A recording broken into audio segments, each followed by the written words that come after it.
Got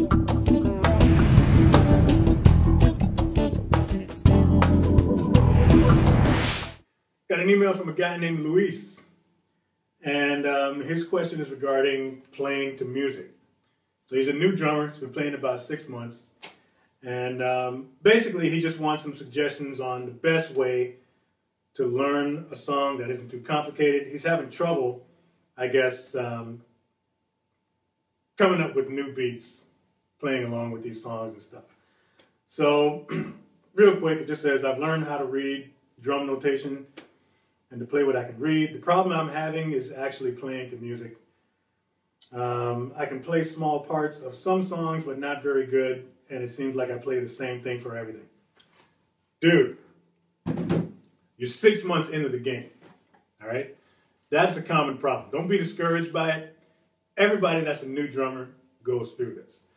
Basically, it boils down to vocabulary. Now, you've heard this analogy used with music all the time, how music is a language, blah, blah, blah. It's almost cliche at this point, but it's the best analogy to use in this situation. So if you can imagine yourself 2 years old, right, trying to have an intelligent conversation with a grown-up, it's impossible. You might only have 5 or 6 words in your entire vocabulary. It's the same thing with drumming. The further along you get, the more stuff you're going to learn, the broader your vocabulary is, and your vocabulary is where you draw all of your ideas from. So a guy that's been playing for 10 years is going to be able to come up with a lot more stuff a lot quicker than a dude that's been playing for 6 months, in your case. So my suggestion to you is just listen to a lot of drummers. The best way to develop a vocabulary is copy. Just copy people. That's the only way that you're going to do it in the beginning stages. As a matter of fact, for as long as you play, you're going to be copying people.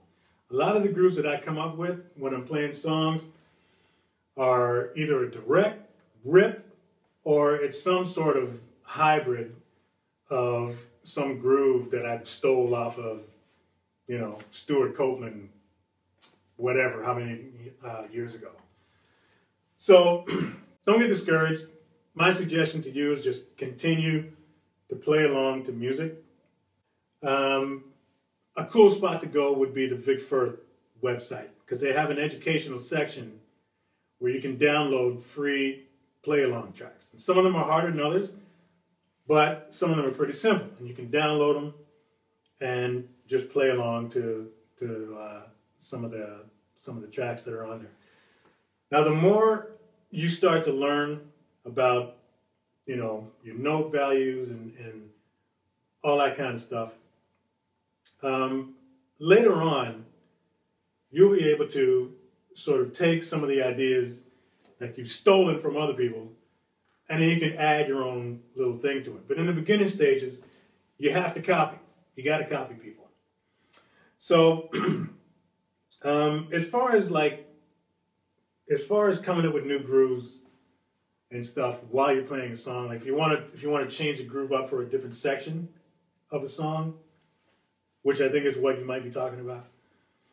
Another thing that you can do is, first of all, you just have to sort of be aware of the rhythmic sort of foundation that you're sitting in.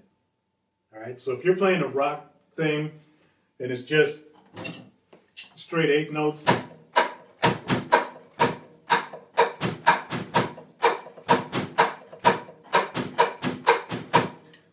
it's just a matter of taking that sort of pocket that you're sitting in and just changing some of the notes around. All right? Because, I mean, as long as you're changing notes on the bass drum, it's a different groove.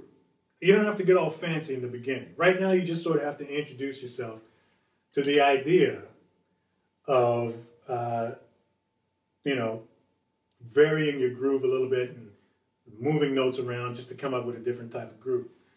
So it's just, you know, it could be as simple as just changing the pattern that you're playing on the bass drum. So you can go from that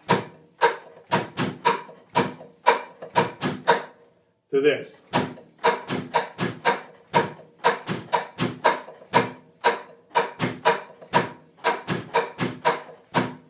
So now you got two grooves going on. You play one in the verse, play one in the chorus, and that's how it starts. All right? From there, you can start to get creative. You can even start moving around the notes on your snare drum.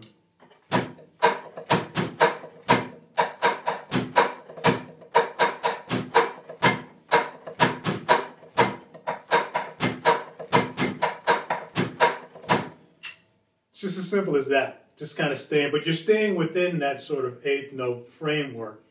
So you don't really have to think too hard. Because once you step out of that, you're going to start thinking, okay, well, what can I play here? And you're going to start straying away from the 8s and messing around with all kinds of unnecessary, whatever kind of things.